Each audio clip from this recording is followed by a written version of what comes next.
শেখ হাসিনা তো বসে আছে, ওই যে বসে আছেন। পালাবো না, প্রয়োজনে ফখরুল সাহেবের বাসায় গিয়ে উঠবো। কি জায়গা দেবেন?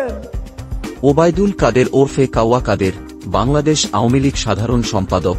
আওয়ামী লীগ সরকারের আমলে ফাটা কেষ্ট নামে উনি পরিচিত ছিলেন। হঠাৎ একটি ডায়লগ দিয়ে উবায়দুল কাদের ভাইরাল হন। ৫ জুলাই কোটা আন্দোলনের চাপে পড়ে উনি দেশ ছেড়ে পালিয়ে যায়। সবাই বলছে উবায়দুল কাদের দেশের বাইরে আছেন, কিন্তু সাংবাদিক ইলিয়াস বলছেন উবায়দুল কাদের বাংলাদেশেই আছেন। কিন্তু নেট দুনিয়ায় তার উল্টো কিছু ঘটেছে। কিছু কিছু লোক মিডিয়াতে বলছে উবায়দুল কাদের গ্রামেই আছেন, কৃষকের রূপ ধারণ করে, যাতে তাকে কেউ চিনতে না পারে। আসলেই কি এটা সত্য, নাকি এই ছবি এআই দিয়ে তৈরি করা হয়েছে? আমার জানামতে এটা মিথ্যা। কিন্তু ওবায়দুল কাদের কোথায় আছেন এখনো কোনো সন্ধান পাওয়া যায়নি।